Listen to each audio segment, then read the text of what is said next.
എൻ്റെ പേര് ശരത്ത്. വീട്ടിൽ ഉണ്ണി എന്ന് വിളിക്കും. മംഗലത്ത് എന്ന വലിയൊരു കുടുംബത്തിലെ ഇപ്പോഴത്തെ തലമുറയിലെ അംഗമാണ് ഞാൻ. കുടുംബ വീട്ടിൽ ഞാനും അച്ഛനും അമ്മയും ചേട്ടനുമാണ് താമസം. ചേട്ടൻ്റെ പേര് ശ്യാമെന്നാണ്. ബാക്കിയുള്ള കുടുംബക്കാരെല്ലാം മറ്റ് സ്ഥലങ്ങളിലാണ് താമസം. പക്ഷെ എൻ്റെ അപ്പച്ചിയുടെയും മാമൻ്റെയും കുടുംബം ഞങ്ങളുടെ വീടിനടുത്താണ് താമസിക്കുന്നത്. അപ്പച്ചിയുടെ മക്കളായ അക്ഷയെയും അക്ഷരയെയും മാമൻ്റെ മകൾ ആയ ഗൗരിയും എൻ്റെയും ഏട്ടൻ്റെയും കുട്ടിക്കാലം മുതലുള്ള കളിക്കൂട്ടുകാരാണ്. ഞങ്ങളുടെ കുടുംബവകയായ കാവ് നോക്കി നടത്തിയിരുന്നത് എൻ്റെ അച്ഛനാണ്. കുട്ടിക്കാലം മുതൽ തന്നെ കാവിനെക്കുറിച്ചും കാവിലെ പ്രേതത്തെക്കുറിച്ചുമുള്ള കഥകൾ എന്നെ ഏറെ സ്വാധീനിച്ചിരുന്നു. പണ്ട് നാട്ടിൽ ഉപദ്രവകാരിയായിരുന്ന പ്രേതത്തെ തളച്ച് കാവിൽ കുടിയിരുത്തിയ സങ്കല്പം ഞങ്ങളുടെ കാവിലുണ്ട്.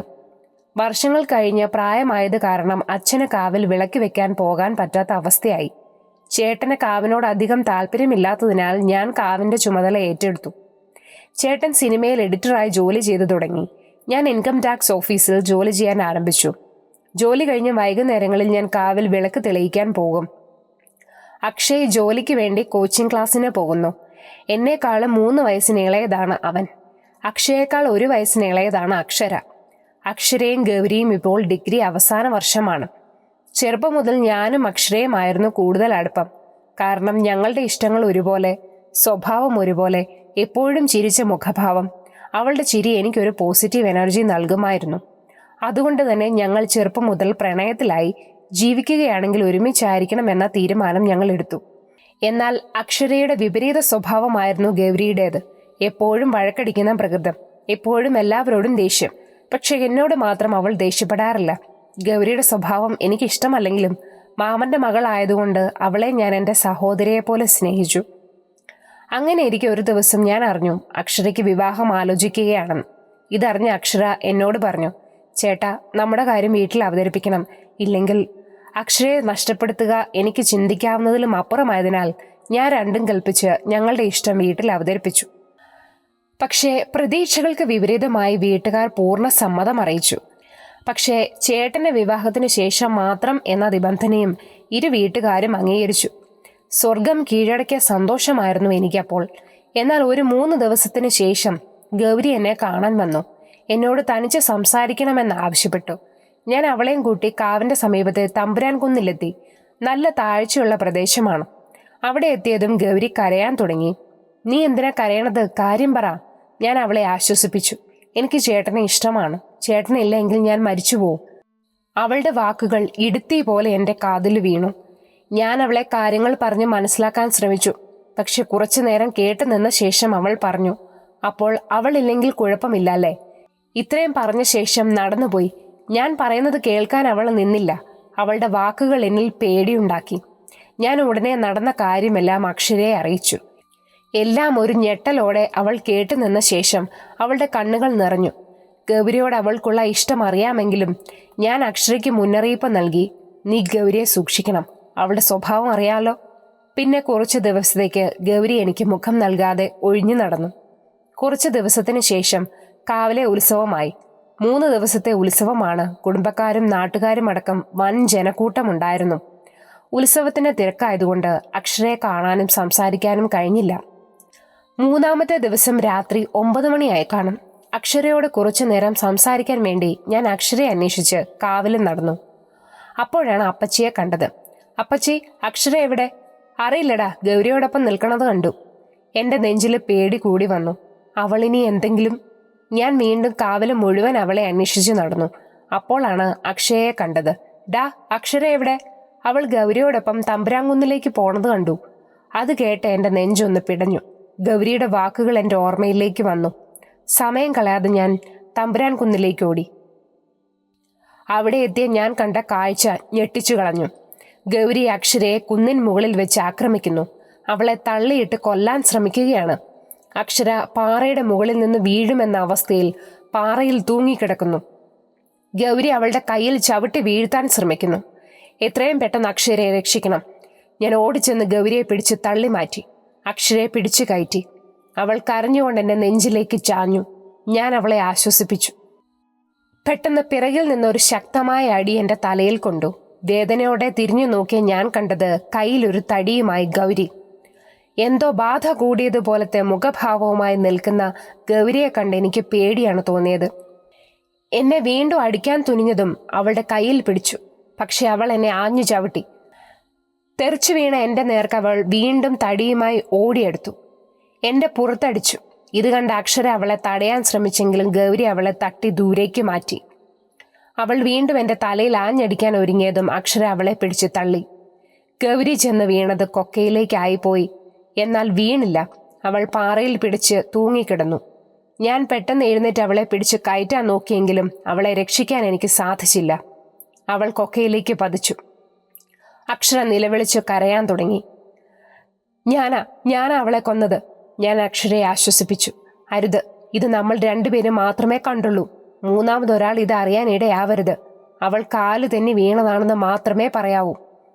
കുറച്ചു നേരത്തെ സംസാരത്തിന് ശേഷം അക്ഷര സമ്മതിച്ചു.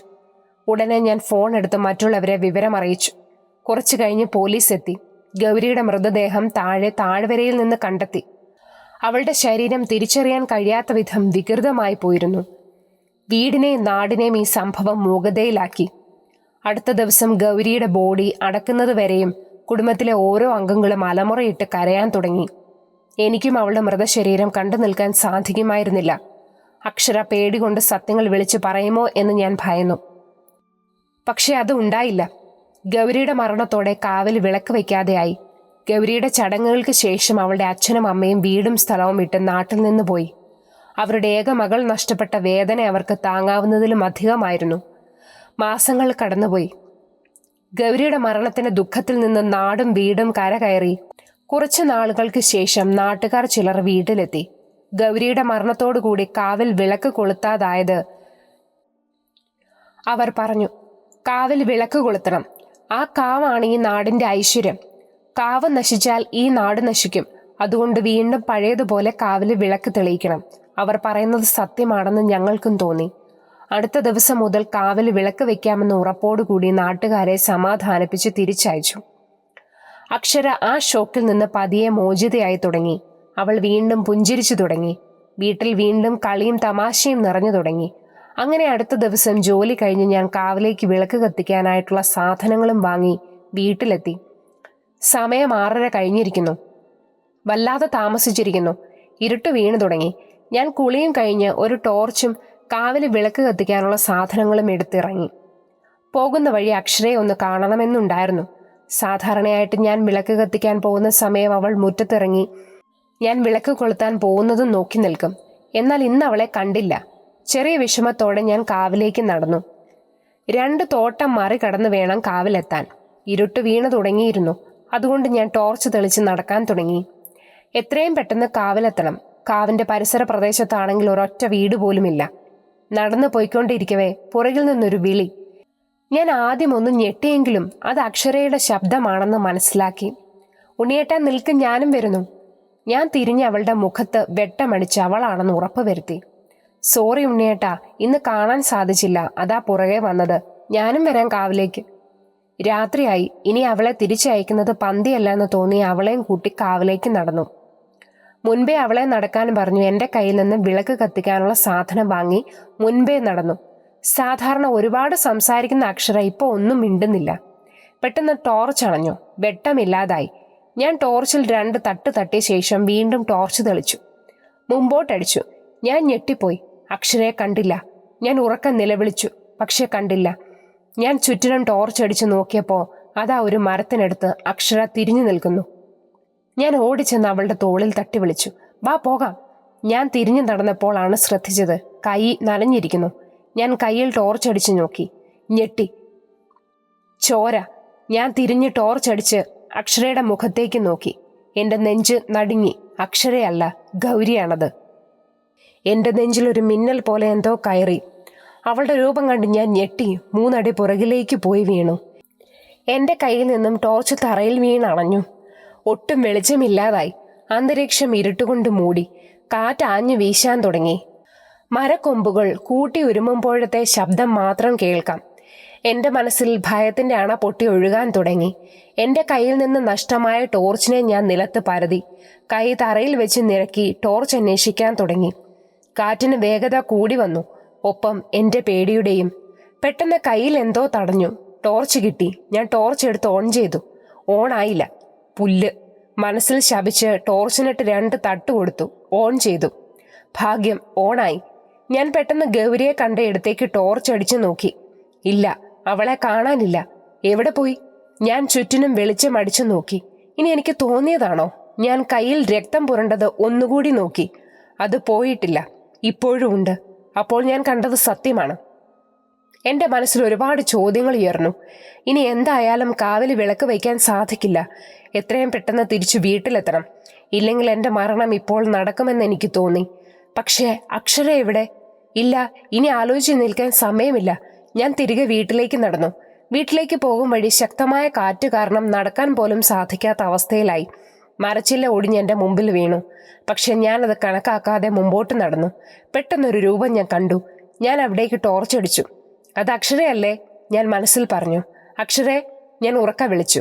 പക്ഷേ അവൾ കേൾക്കാത്ത ഭാവത്തിൽ നടന്നകുന്നു. അവൾ പോകുന്നത് തമ്പുരാൻ കുന്നിൻ്റെ മുകളിലേക്കാണ്. ഞാൻ പിറകെ ഓടിയെങ്കിലും അവളെ പിടിക്കാൻ സാധിച്ചില്ല. അങ്ങനെ തമ്പുരാൻ കുന്നിൻ്റെ മുകളിലെത്തി. പെട്ടെന്ന് കാറ്റ് നിന്നു. ഭയാനകമായ ഒരു നിശബ്ദത അവിടെ പടർന്നു. എൻ്റെ കാൽപെരുമാറ്റത്തിൻ്റെയും ശ്വാസത്തിൻ്റെയും ശബ്ദം മാത്രമേ കേൾക്കാൻ സാധിച്ചുള്ളൂ. ഞാൻ ചുറ്റിനും ടോർച്ചടിച്ചു നോക്കി. അക്ഷരയെ വിളിച്ചു. പെട്ടെന്ന് എൻ്റെ മുഖത്ത് എന്തോ തട്ടുന്നത് പോലെ എനിക്ക് തോന്നി. ഞാൻ എന്താണെന്നറിയാൻ ടോർച്ചടിച്ചു നോക്കി. എന്നാൽ ആ കാഴ്ച കണ്ട് ഞാൻ ഞെട്ടി. 2 കാലുകൾ തൂങ്ങിയാടുന്നു. കാലുകളിൽ ചോര ഒഴുകുന്നുണ്ട്. ഞാൻ പതിയെ ടോർച്ച് മുകളിലേക്ക് അടിച്ചു നോക്കി. എന്നാൽ ആ കാഴ്ച എൻ്റെ ഹൃദയത്തെ തകർത്തു. ഒരു പേടിയോടെ ഞെട്ടലോടെയുമാണ് ആ കാഴ്ച ഞാൻ കണ്ടത്. രക്തത്തിൽ കുളിച്ചു നിൽക്കുന്ന അക്ഷരയുടെ ശരീരം ഒരു മരക്കൊമ്പിൽ തൂങ്ങിയാടുന്നു. എൻ്റെ കണ്ണുകളെ എനിക്ക് വിശ്വസിക്കാൻ കഴിഞ്ഞില്ല.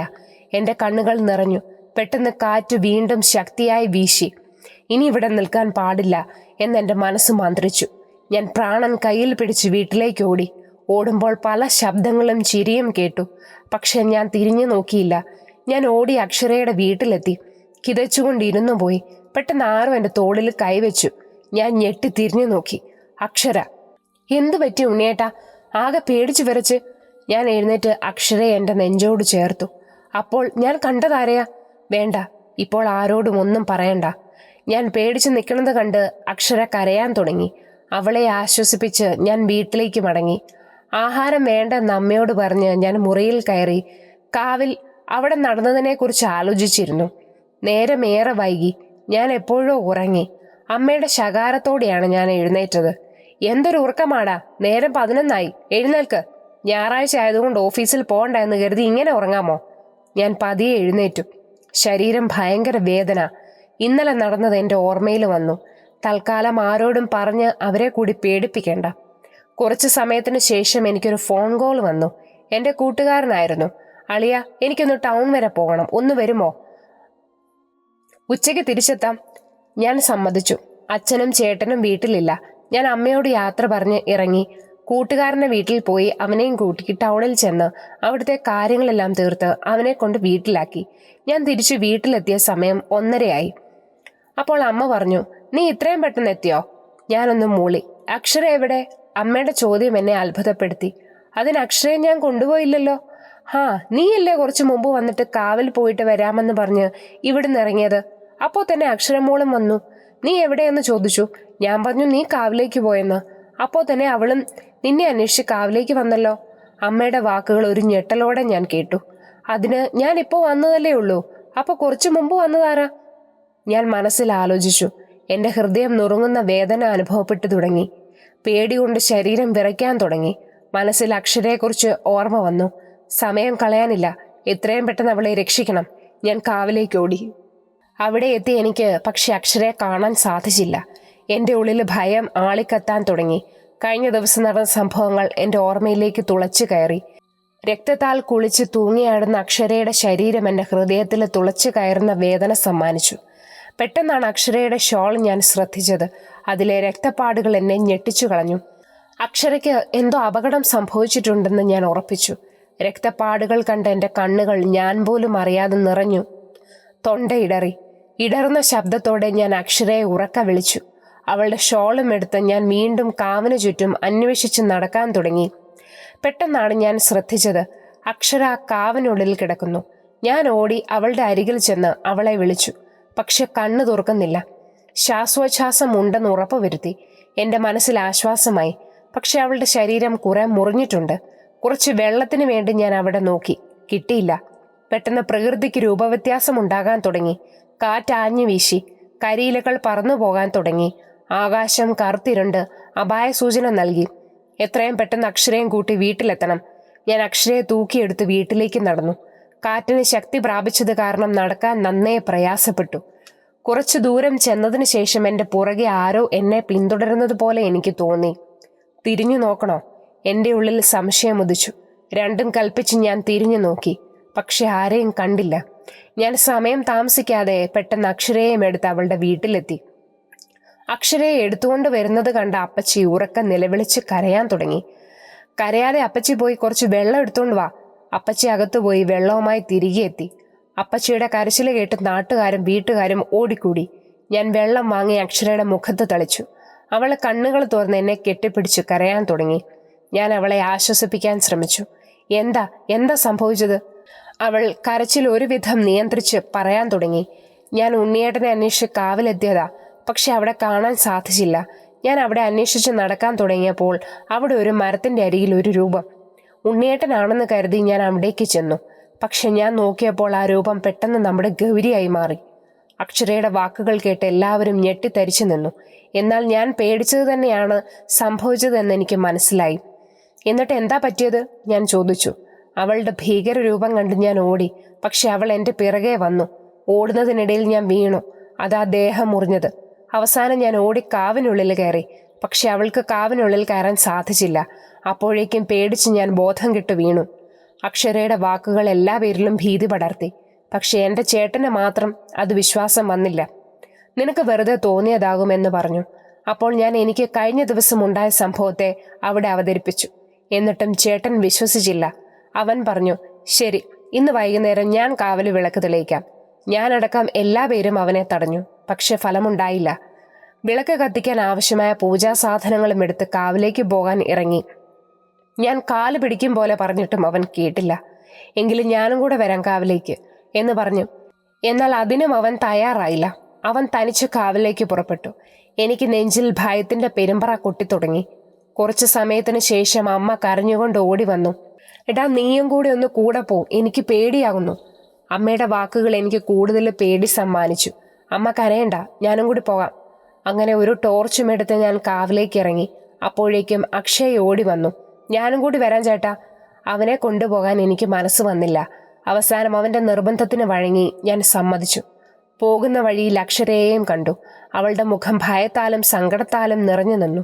അങ്ങനെ ഞങ്ങൾ കാവിലെത്തി. ഇരുട്ട് വ്യാപിച്ചു കഴിഞ്ഞു. അതിനോടൊപ്പം എൻ്റെ ഭയവും. ഞാൻ ടോർച്ച് തെളിയിച്ച് കുറച്ചു ദൂരം നടന്നു. പെട്ടെന്ന് എൻ്റെ കാലിൽ എന്തോ തട്ടി. ഞാൻ ലൈറ്റ് താഴേക്ക് അടിച്ചു നോക്കി. ആ കാഴ്ച കണ്ട് ഞങ്ങൾ ഞെട്ടിപ്പോയി. ചേട്ടൻ കൊണ്ടുപോയ പൂജാ സാധനത്തിന്റെ കവർ. അപ്പോൾ ചേട്ടൻ! പെട്ടെന്നൊരു നിലവിളി അവിടെ മാകെ മുഴങ്ങി. അത് ചേട്ടന്റെ ശബ്ദമാണ്. ഞങ്ങളുടെ പേടി പരമോന്നതിയിലെത്തി. നിലവിളി കേട്ട ഭാഗത്തേക്ക് ഞാൻ ടോർച്ച് അടിച്ചു നോക്കി. പെട്ടെന്ന് ടോർച്ച് അണഞ്ഞു. പുല്ലിന് അണയാൻ കണ്ട സമയം. ഞാൻ ശപിച്ചു. 2 തട്ട് തട്ടി ടോർച്ച് വീണ്ടും തെളിയിച്ചു. എന്നാൽ അക്ഷയ് എവിടെ? അക്ഷയെ കാണാനില്ല. ഞാൻ ഉറക്കെ അവനെ വിളിക്കാൻ തുടങ്ങി. എൻ്റെ ഉള്ളിൽ ഭയത്തിന്റെ മൂർച്ച കൂടി. എന്തു ചെയ്യും? പെട്ടെന്ന് കാറ്റ് ആഞ്ഞു വീശി. ഏട്ടന്റെ നിലവിളി ഉയർന്നു. ഞാൻ ആരെ രക്ഷിക്കും? ഏട്ടനെയോ അതോ അക്ഷയെയോ? പെട്ടെന്ന് ചേട്ടന്റെ നിലവിളി 4 പാടും മുഴങ്ങി. എൻ്റെ ഹൃദയമിടിപ്പ് പരമോന്നതിയിലെത്തി. ഇനി നോക്കി നിന്നിട്ട് കാര്യമില്ല. എത്രയും പെട്ടെന്ന് ചേട്ടനെ രക്ഷിക്കണം. ഞാൻ നിലവിളി കേട്ട ഭാഗത്തേക്ക് നടന്നു. ശക്തമായ കാറ്റ് എന്നെ പുറകിലേക്ക് തള്ളാൻ ശ്രമിച്ചു. കുറച്ചു ദൂരം ചെന്നതിന് ശേഷം എങ്ങോട്ട് പോകണമെന്നറിയാതെ ഞാൻ പകച്ചു നിന്നു. പെട്ടെന്ന് ഞാനൊരു കാഴ്ച കാണാൻ ഇടവന്നു. എന്തോ നിലത്തുകൂടി വലിച്ചിഴിച്ചു കൊണ്ടുപോയതിന്റെ പാടാണ്. ഞാൻ ആ പാടിനെ പിന്തുടരാൻ തുടങ്ങി. അത് തമ്പുരാൻ കുന്നിന് മുകളിലേക്കാണ് പോയിരിക്കുന്നതെന്ന് മനസ്സിലാക്കിയ ഞാൻ പെട്ടെന്ന് തമ്പുരാൻ കുന്നിന് മുകളിലേക്ക് ഓടാൻ തുടങ്ങി. തമ്പുരാൻ കുന്നിന് മുകളിലെത്തിയ ഞാൻ കണ്ട കാഴ്ച എന്നെ നടുക്കി. അക്ഷര തൂങ്ങിയാടുന്നതായി ഞാൻ കണ്ട അതേ മരത്തിന്റെ ചില്ലയിൽ ചേട്ടൻ കിടന്ന് പിടയ്ക്കുന്നു. ഞാൻ അധികം ചിന്തിച്ചു നിൽക്കാതെ ഓടി അവന്റെ അടുത്തെത്തി. അവന്റെ കാലുകളിൽ അടക്കി കൂട്ടിപ്പിടിച്ച് അവനെ ഉയർത്തി നിർത്തി. അവൻ പെട്ടെന്ന് ശ്വാസം ശക്തിയായി എടുക്കാൻ തുടങ്ങി. അവന്റെ പിടച്ചിൽ നിന്നു. പെട്ടെന്ന് ഒരു കൈ എൻ്റെ കഴുത്തിൽ പിടിച്ചു. ആരാ അതെന്ന് ഞാൻ നോക്കിയപ്പോൾ കണ്ടത് ഗൗരിയെ. വ്യക്തമായ മുഖവും ചോര തളം കെട്ടിക്കിടക്കുന്ന പോലത്തെ കണ്ണുകളും. ആ കാഴ്ച കണ്ട് ഞാൻ ഞെട്ടിത്തരിച്ചുപോയി. പെട്ടെന്ന് അവൾ എൻ്റെ കഴുത്തിലെ പിടിമുറുക്കി. എനിക്ക് ശ്വാസം മുട്ടാൻ തുടങ്ങി. കണ്ണുകൾ പുറത്തേക്ക് തള്ളാൻ തുടങ്ങി. ഞാൻ പോലും അറിയാതെ എൻ്റെ കൈകൾ ചേട്ടൻ്റെ കാലുകളിലെ പിടി മെല്ലെ വിട്ടു. അവൻ വീണ്ടും പിടയ്ക്കാൻ തുടങ്ങി. പെട്ടെന്ന് ഗൗരി എൻ്റെ കഴുത്തിൽ പിടിച്ച് പിന്നിലേക്ക് തള്ളിക്കൊണ്ടുപോയി ഒരു മരത്തിൽ കൊണ്ട് ഇടിച്ചു നിർത്തി. അവളുടെ കൈകൾ ഞാൻ മാറ്റാൻ ശ്രമിച്ചെങ്കിലും ആ കൈകൾ വീണ്ടും ശക്തമായി എൻ്റെ കഴുത്ത് ഞെക്കിക്കൊണ്ടിരുന്നു. എൻ്റെ പ്രാണൻ പുറത്തു കടക്കാൻ വേണ്ടി ശരീരത്തിലൂടെ പാഞ്ഞു.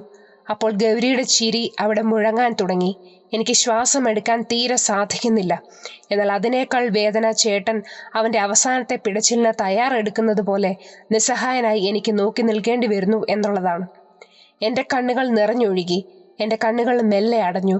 ഗൗരിയുടെ ഒരു ശക്തമായ അലർച്ചയോടുകൂടി ഞാൻ കണ്ണുകൾ പെട്ടെന്ന് തുറന്നു. ആ കാഴ്ച കണ്ട് ഞാൻ ഞെട്ടി. അക്ഷയ് ചേട്ടനെ രക്ഷിച്ചു. അവൻ ചേട്ടൻ്റെ കാലുകളിൽ പിടിച്ചുയർത്തി. കഴുത്തിൽ നിന്ന് കയറ് മാറ്റിയിരിക്കുന്നു. പെട്ടെന്ന് എൻ്റെ കഴുത്തിൽ നിന്ന് പിടിവിട്ട് ഗൗരി ഒരു നിഴൽ പോലെ മാഞ്ഞുപോയി. ഞാൻ ശ്വാസം വീണ്ടും എടുക്കാൻ തുടങ്ങി. ഞാൻ ഓടി ചേട്ടൻ്റെ അടുത്തെത്തി. ബോധം കെട്ട് വീണ അവനെ ഞാനും അക്ഷയും താങ്ങിയെടുത്ത് വീട്ടിലേക്ക് കൊണ്ടുപോയി. കാവിൽ നടന്ന സംഭവം കാട്ടുതീ പോലെ നാട്ടിൽ പടർന്നു. പലരും പേടി കാരണം സന്ധ്യ കഴിഞ്ഞ് വീടിന് പുറത്തിറങ്ങാതെയായി. എങ്ങനെയും ഈ പ്രശ്നത്തിന് പരിഹാരം കാണണമെന്ന് തീരുമാനിച്ചു ഞാനും ചേട്ടനും അക്ഷയും കൂടി ഞങ്ങളുടെ കുടുംബ ജോത്സ്യനെ കണ്ടു. എന്നാൽ ഈ പ്രശ്നത്തിന് പരിഹാരം കാണാൻ അദ്ദേഹത്തിനും സാധിച്ചില്ല.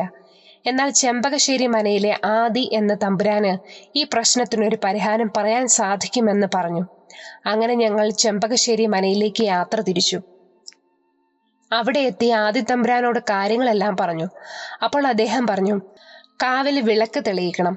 എങ്കിൽ മാത്രമേ ഗൗരിയുടെ ശല്യം ഇല്ലാതാകൂ. അല്ലാതെ വേറെ ഒരു പ്രതിവിധിയുമില്ല. തമ്പുരാന്റെ വാക്കുകൾ കേട്ട് ഞങ്ങൾ ഞെട്ടി. പക്ഷെ അതെങ്ങനെ? ഞാൻ ചോദിച്ചു. ഒന്ന് പുഞ്ചിരിച്ച ശേഷം തമ്പുരാൻ പറഞ്ഞു, പറയാം. നാളെ വൈകുന്നേരം ശ്യാമും അക്ഷയും കൂടി കാവിൽ വിളക്ക് തെളിയിക്കണം. ഉണ്ണി, നീ അവളെ തടഞ്ഞു നിർത്തണം. തമ്പുരാന്റെ വാക്കുകൾ കേട്ട് ഞാൻ ഞെട്ടി. ഞാനോ? പക്ഷെ എങ്ങനെ? പെട്ടെന്ന് തമ്പുരാൻ അദ്ദേഹത്തിന്റെ കഴുത്തിൽ കിടന്ന ഒരു രുദ്രാക്ഷ മാല എൻ്റെ കഴുത്തിൽ ഇട്ടു തന്നു. ഈ മാല നിന്റെ ശരീരത്തിൽ കിടക്കുന്നിടത്തോളം അവൾക്ക് നിന്നെ ഉപദ്രവിക്കാൻ സാധിക്കില്ല. മാത്രവുമല്ല, അവളെ തടയാനുള്ള ശക്തിയും നിനക്ക് കിട്ടും. കാവിൽ വിളക്ക് തെളിയിക്കുന്നതോടുകൂടി അവളുടെ ശക്തികൾ ക്ഷയിക്കും. അപ്പോൾ ഞാൻ ഗൗരിയെ അടക്കം ചെയ്ത് ഇടത്ത് നടത്തുന്ന പൂജയിലേക്ക് അവളെ വരുത്തിച്ച് അവളെ തളയ്ക്കും. പക്ഷെ ഈ പൂജയിൽ ഗൗരിയുടെ മാതാപിതാക്കളുടെ സഹായം കൂടി ആവശ്യമുണ്ട്. അവരെയും കൊണ്ടുവരണം. ഗൗരിയുടെ മരണത്തിന് ശേഷം നാടും വീടും ഉപേക്ഷിച്ചു പോയവരെ എങ്ങനെ കണ്ടുപിടിക്കും എന്ന് ഞങ്ങൾ ചിന്തിച്ചു. പെട്ടെന്ന് തമ്പുരാൻ ചേട്ടനോടും അക്ഷയോടും പുറത്ത് കാത്തു നിൽക്കാൻ പറഞ്ഞു. അവർ പുറത്തിറങ്ങിയതും തമ്പുരാൻ പറഞ്ഞു, ഗൗരിയുടെ മരണത്തിന്റെ സത്യം അവരെ അറിയിച്ചിട്ട് വേണം അവരെ കൊണ്ടുവരാൻ. തമ്പുരാന്റെ വാക്കുകളുടെ അർത്ഥം എനിക്ക് മനസ്സിലായി. പക്ഷെ തമ്പുരാൻ ഇത് എങ്ങനെ അറിഞ്ഞു എന്ന ചോദ്യത്തിന് ഒരു പുഞ്ചിരി മാത്രമായിരുന്നു മറുപടി. എന്നിട്ട് തമ്പുരാൻ പറഞ്ഞു, ഉണ്ണി, വളരെയധികം സൂക്ഷിച്ചു വേണം ഇനി മുമ്പോട്ട് പോകാൻ. ഒരു മരണം ഞാൻ കാണുന്നു. പ്രത്യേകിച്ച് അക്ഷരയെ സൂക്ഷിക്കുക. തമ്പുരാന്റെ വാക്കുകൾ എൻ്റെ ഉള്ളിൽ ഭീതി പടർത്തി. തമ്പുരാനോട് യാത്ര പറഞ്ഞ് ഞങ്ങൾ അവിടെ നിന്ന് ഇറങ്ങി. ചേട്ടനോടും അക്ഷയോടും വീട്ടിലേക്ക് ചെന്ന് നാളത്തെ പൂജകൾക്ക് ഒരുക്കങ്ങൾ ആരംഭിക്കാൻ പറഞ്ഞ് ഞാൻ ഗൗരിയുടെ അച്ഛനെയും അമ്മയെയും തേടി യാത്ര ആരംഭിച്ചു. തമ്പുരാന്റെ വാക്കുകൾ ഓർത്തു. കണ്ടുപിടിക്കാൻ സാധിക്കുമോ ഇല്ലയോ എന്നറിയാതെ ഞാൻ യാത്ര ആരംഭിച്ചു. ഗൗരിയുടെ അച്ഛൻ്റെ ഫോൺ നമ്പറിൽ ഞാൻ വിളിച്ചു നോക്കിയെങ്കിലും ഫോൺ സ്വിച്ച് ഓഫ് ആയതിനാൽ പ്രയോജനമൊന്നും ഉണ്ടായില്ല. എന്തു ചെയ്യുമെന്ന് ആലോചിച്ച് നിന്നപ്പോഴാണ് സൈബർ സെല്ലിൽ ജോലിയുള്ള എൻ്റെ കൂട്ടുകാരനെ ഓർമ്മ വന്നത്. അവൻ്റെ സഹായത്തോടെ മാമൻ്റെ ഫോൺ ചിത്തിരപുരം എന്ന സ്ഥലത്ത് വെച്ചാണ് അവസാനമായി സിഗ്നൽ കാണിച്ചതെന്ന് മനസ്സിലാക്കി. ഞാൻ ചിത്തിരപുരത്തേക്ക് യാത്ര തിരിച്ചു. യാത്രയിലുടനീളം എൻ്റെ മനസ്സിൽ പല ചിന്തകളും അലയടിച്ചു. അടുത്ത ദിവസം രാവിലെ ചിത്തിരപുരത്തെത്തിയ ഞാൻ എൻ്റെ ഫോണിൽ ഉണ്ടായിരുന്ന മാമൻ്റെയും മാമിയുടെയും ഫോട്ടോ കാണിച്ച് പരിസര പ്രദേശങ്ങളിൽ അന്വേഷണം ആരംഭിച്ചു. കുറച്ചു സമയത്തെ അന്വേഷണത്തിന് ശേഷം സമീപ സ്ഥലത്തെ ഒരു അനാഥാശ്രമത്തിൽ മാമനെയും മാമിയെയും കണ്ടതായി അറിയാൻ സാധിച്ചു. ഞാൻ അവിടെ എത്തി. അവിടെ കണ്ട ഒരു വ്യക്തിയോട് ഫോട്ടോ കാണിച്ച് ഇവരിവിടെ ഉണ്ടോ എന്ന് ചോദിച്ചു. അയാൾ ഫോട്ടോയിൽ നോക്കിയതിന് ശേഷം പറഞ്ഞു, ഉണ്ട്, പക്ഷെ ഈ സ്ത്രീ ഒരാഴ്ച മുമ്പ് മരിച്ചു. അയാളുടെ വാക്കുകൾ എനിക്ക് വിശ്വസിക്കാൻ സാധിച്ചില്ല. എൻ്റെ ഹൃദയത്തിൽ ഭാരം അനുഭവപ്പെടാൻ തുടങ്ങി. കണ്ണുകൾ നിറഞ്ഞു. എൻ്റെ സങ്കടം കണ്ട് അയാൾ ചോദിച്ചു, അയാളുടെ ആരെങ്കിലും ആണോ? ഞാൻ കണ്ണുനീർ തുടച്ചിട്ട് പറഞ്ഞു, എൻ്റെ മാമനും മാമിയുമാണ്. എനിക്ക് മാമനെ ഒന്ന് കാണണം, അത്യാവശ്യമാണ്. അയാളുടെ മുഖം പെട്ടെന്ന് മാറി. ഒരാശങ്കയോടെ അയാൾ പറഞ്ഞു, തൻ്റെ മാമൻ ഇപ്പോൾ ഒരു വല്ലാത്ത മാനസികാവസ്ഥയിലാണ്. ആരോടും ഒന്നും മിണ്ടാറില്ല. ഒരു മുറിയിൽ അടച്ചിരിക്കും, പുറത്തിറങ്ങാറില്ല. എന്തായാലും താനൊന്ന് നിൽക്ക്, ഞാൻ പോയി പറയാം. ഇത്രയും പറഞ്ഞ ശേഷം അയാൾ അകത്തേക്ക് പോയി. എൻ്റെ നെഞ്ചിടിപ്പ് കൂടി വന്നു. ഈ അവസ്ഥയിലുള്ള മാമനോട് ഞാൻ എങ്ങനെ കാര്യങ്ങൾ പറയും? മാമിയുടെ മരണം തളർത്തിയ മനസ്സുമായി നിൽക്കുന്ന മാമനോട് ഇതുകൂടി പറഞ്ഞാൽ? എന്തായാലും പറയുക, അല്ലാതെ മറ്റു മാർഗമില്ല. എങ്ങനെയും മാമനെയും കൂട്ടി വൈകുന്നേരത്തിന് മുമ്പ് നാട്ടിൽ തിരിച്ചെത്തണം. ഇല്ലെങ്കിൽ എൻ്റെ അക്ഷര. പെട്ടെന്നൊരു കാഷായ വസ്ത്രവും ധരിച്ച് വരുന്ന മാമനെ കണ്ട് ഞാൻ ഞെട്ടി. മാമൻ മെല്ലെ എൻ്റെ അടുത്ത് വന്നൊന്ന് പുഞ്ചിരിച്ചു. എൻ്റെ കണ്ണുകൾ നിറഞ്ഞൊഴുകി. ആ മുഖത്തേക്ക് നോക്കാൻ ഞാൻ മടിച്ചു. ഞാൻ ഉടൻ മാമൻ്റെ കാലിലേക്ക് വീണ് കരഞ്ഞു. എന്നിട്ട് ഗൗരിയുടെ മരണത്തിൻ്റെ കാരണവും അതിനുശേഷം നടന്ന സംഭവങ്ങളും തമ്പുരാൻ്റെ വാക്കുകളും മാമനോട് പറഞ്ഞു. എല്ലാം പറഞ്ഞു തീർന്നതിന് ശേഷം ഞാൻ മാമൻ്റെ മുഖത്തേക്ക് നോക്കി. ആ കണ്ണുകൾ നിറഞ്ഞൊഴുകാൻ തുടങ്ങി. ഞാൻ മാമനോട് എൻ്റെ കൂടെ വരാൻ അപേക്ഷിച്ചു. പക്ഷെ മാമൻ ഒന്നും മിണ്ടാതെ അകത്തേക്ക് പോയി. എൻ്റെ മനസ്സിൽ ആശങ്കയുളവാക്കി. മാമൻ വരില്ലേ? ഇനി എന്തു ചെയ്യും? അങ്ങനെ ഒരുപാട് ചോദ്യങ്ങൾ എന്നെ തളർത്തി. മാമനെയും പ്രതീക്ഷിച്ച് ഞാൻ അരമണിക്കൂർ കാത്തുനിന്നു. പിന്നെയും കാണാതായപ്പോൾ ഞാൻ തിരികെ പോകാൻ ഒരുങ്ങി. ഇനിയും പ്രതീക്ഷിച്ചാൽ പൂജയ്ക്ക് മുമ്പ് എനിക്ക് എത്താൻ സാധിക്കില്ല. പെട്ടെന്ന് പുറകിൽ നിന്ന് മാമൻ്റെ ശബ്ദം. ഞാൻ വരാം. എനിക്ക് എന്തെന്നില്ലാത്ത സന്തോഷമുണ്ടായി. ഞാൻ മാമനെയും കൂട്ടി തിരികെ വീട്ടിലേക്ക് തിരിച്ചു. വൈകുന്നേരം 5:30 തിരികെ വീട്ടിലെത്തി. മാമനെ കണ്ട് എല്ലാവർക്കും സന്തോഷമായെങ്കിലും മാമിയുടെ മരണവാർത്ത എല്ലാവരെയും സങ്കടത്തിലാഴ്ത്തി. 6:30 ഗൗരിയെ അടക്കിയെടുത്ത് പൂജയുടെ ഒരുക്കങ്ങൾ പൂർത്തിയാക്കി തമ്പുരാനും എത്തി. ഞാനും ചേട്ടനും അക്ഷയും തയ്യാറായി. നാട്ടുകാരും വീട്ടുകാരും പൂജ ചെയ്യുന്നിടത്ത് തടിച്ചുകൂടി. മാമനെ പൂജയുടെ കളത്തിലേക്കിരുത്തി ഞാനടക്കം ഏവരുടെയും മുഖത്ത് പേടി നിഴലിക്കാൻ തുടങ്ങി. പെട്ടെന്ന് അക്ഷര എന്നെ അപ്പുറത്തേക്ക് വരാൻ ആംഗ്യം കാണിച്ചു. ഞാൻ ചേട്ടനോട് ഇപ്പം വരാമെന്ന് പറഞ്ഞ് അവളുടെ പുറകെ പോയി. അവൾ അവളുടെ വീട്ടിലെ പൂജാമുറിയിലേക്ക് കയറി. ഞാനും പുറകെ കയറി.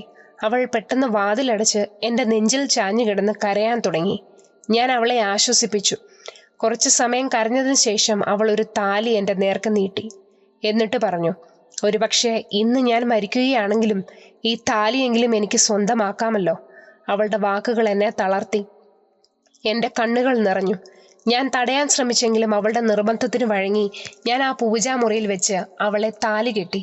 എന്നിട്ട് പറഞ്ഞു, ഇന്ന് എന്തൊക്കെ സംഭവിച്ചാലും, അഥവാ എൻ്റെ പ്രാണൻ തന്നെ പോയാലും നീ പൂജാ സ്ഥലത്ത് നിന്ന് മറ്റൊരിടത്തേക്കും പോകരുത്, പ്രത്യേകിച്ച് കാവിലേക്ക്.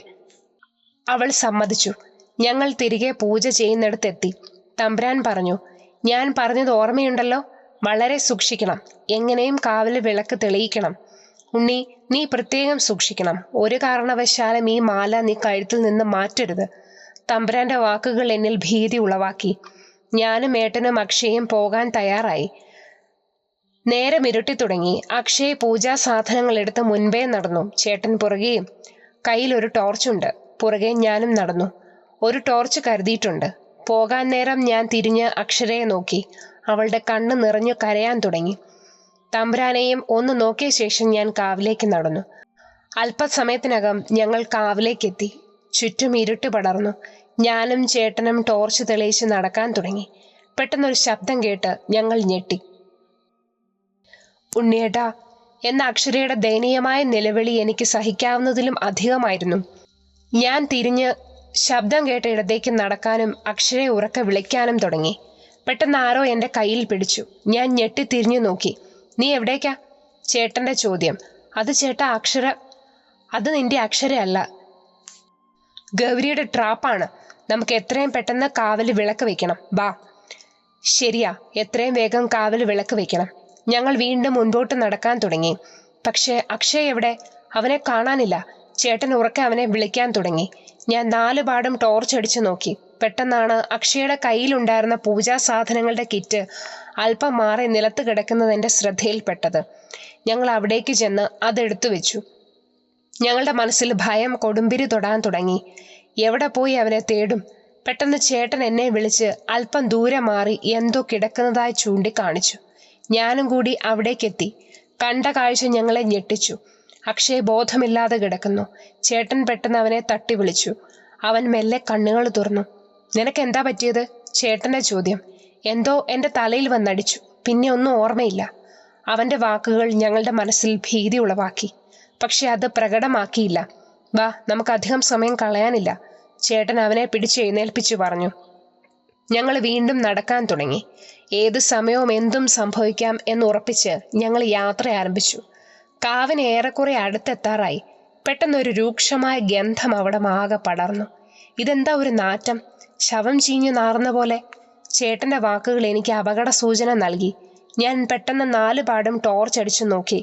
അപ്പോഴാണ് ഞാൻ ശ്രദ്ധിച്ചത്, അക്ഷയുടെ തലയിൽ കൂടി ചോരയൊലിക്കുന്നുണ്ട്. ഡാ, നിന്റെ തലയിൽ ചോര! ഞാൻ പറഞ്ഞു തീരും മുമ്പ് തന്നെ അക്ഷയെ പെട്ടെന്ന് തിരിഞ്ഞ് എൻ്റെ കഴുത്തിൽ പിടിച്ച് ഉറക്കെ അലറി. അവൻ്റെ പല്ലുകൾ നീണ്ട് പുറത്തു വന്നു. കണ്ണുകൾ കറുത്തിരുണ്ട് പുക പോലെയായി. കാറ്റാഞ്ഞു വീശാൻ തുടങ്ങി. പെട്ടെന്ന് അവൻ്റെ രൂപം മാറി ഗൗരിയായി. ഇത് കണ്ട ചേട്ടൻ ഓടി എൻ്റെ അടുത്ത് വന്ന് അവളെ പിടിച്ചു മാറ്റാൻ ശ്രമിച്ചെങ്കിലും അവനെ തൂക്കിയെടുത്ത് ദൂരേക്കെറിഞ്ഞു. എൻ്റെ കഴുത്ത് ഞെരിക്കാൻ തുടങ്ങി. പെട്ടെന്ന് ആരോ തടിയെടുത്ത് ഗൗരിയെ പിന്നിൽ നിന്ന് അടിച്ചു. നോക്കിയപ്പോൾ അക്ഷയ്. ഗൗരി എൻ്റെ കഴുത്തിലെ പിടിവിട്ട് അവൻ്റെ അടുത്തേക്ക് നീങ്ങി. ഈ സമയം ചേട്ടൻ ഓടി എൻ്റെ അടുക്കലെത്തി. നിനക്ക് മാത്രമേ അവളെ തടയാൻ കഴിയൂ, പെട്ടെന്ന് ചെല്ല്. ഞാൻ ഓടിച്ചെന്ന് ഗൗരിയെ അടക്കി കൂട്ടി പിടിച്ച് അക്ഷയോട് പറഞ്ഞു. ടാ, പെട്ടെന്ന് പോയി കാവിൽ വിളക്ക് തെളിയിക്ക്. അവനും ചേട്ടനും നേരെ കാവിലേക്ക് ഓടി. അത് കണ്ട് ഗൗരി എൻ്റെ കൈക്കുള്ളിൽ കിടന്ന് അലറാൻ തുടങ്ങി. പെട്ടെന്ന് അവളുടെ തല തിരിഞ്ഞ് എൻ്റെ മുഖത്ത് നോക്കി. എന്നെ തള്ളി ദൂരേക്കെറിഞ്ഞ് അവൾ പെട്ടെന്നൊരു നിഴൽ പോലെ മാഞ്ഞു.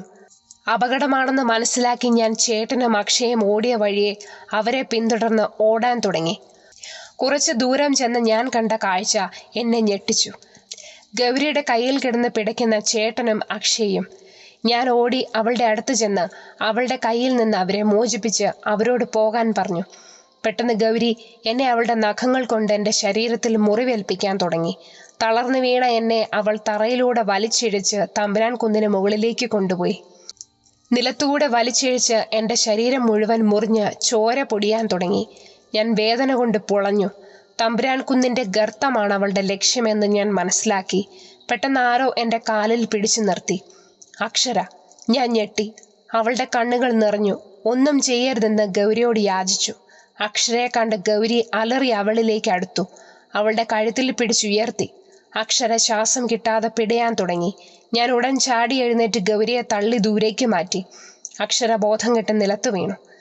ഗൗരിയിൽ നിന്ന് അക്ഷരയെ രക്ഷിക്കാൻ ഒറ്റ മാർഗമേ ഉള്ളൂ. ഞാൻ എൻ്റെ കഴുത്തിൽ കിടന്ന രുദ്രാക്ഷമാല അക്ഷരയുടെ കഴുത്തിൽ ഇട്ടുകൊടുത്തു. ഇത് കണ്ട് ഗൗരി അലറി എന്നെ അടിച്ച് നിലത്തിട്ടു. നിന്നെയും കൊണ്ട് ഞാൻ പോകൂ. പെട്ടെന്ന് അവൾ എൻ്റെ കാലിൽ പിടിച്ച് ഗർത്തം ലക്ഷ്യമാക്കി വലിച്ചിഴച്ചു. എൻ്റെ ജീവൻ അവസാനമായി എന്ന് ഞാൻ ഉറപ്പിച്ചു. ഗർത്തത്തിൻ്റെ അറ്റത്തെത്തിയപ്പോൾ പെട്ടെന്ന് പ്രപഞ്ചം നടുങ്ങുമാറ് ഒരു നിലവിളി. ഗൗരി പുളയാൻ തുടങ്ങി. എൻ്റെ പിടിവിട്ടു. അതോടെ എനിക്ക് മനസ്സിലായി, കാവൽ വിളക്ക് തെളിഞ്ഞു. പെട്ടെന്ന് ഗൗരി ഒരു അഗ്നിഗോളമായി മാറി. പൂജ നടക്കുന്നിടത്തേക്ക് പോയി. ഞാൻ ഓടിച്ചെന്ന് അക്ഷരയെ വിളിച്ചു. അവൾ കണ്ണു തുറന്നു എന്നെ കെട്ടിപ്പിടിച്ച് കരയാൻ തുടങ്ങി. ഞാൻ അവളെ ആശ്വസിപ്പിച്ചു. അപ്പോഴേക്കും ചേട്ടനും അക്ഷയും അവിടെ എത്തി. ഞാൻ അക്ഷരയും കൂട്ടി പൂജാസ്ഥലത്തേക്ക് എത്തി. എന്നാൽ അവിടെ കണ്ടത് മരിച്ചു കിടക്കുന്ന ഗൗരിയുടെ അച്ഛനെയാണ്. ഗൗരിയെ തളയ്ക്കാൻ അദ്ദേഹം സ്വന്തം പ്രാണൻ വെടിഞ്ഞു. തമ്പുരാന്റെ വാക്കുകൾ എൻ്റെ കണ്ണുകൾ നിറച്ചു. അങ്ങനെ ഗൗരി എന്ന അധ്യായം ഞങ്ങളുടെ ജീവിതത്തിൽ നിന്ന് അകന്നു.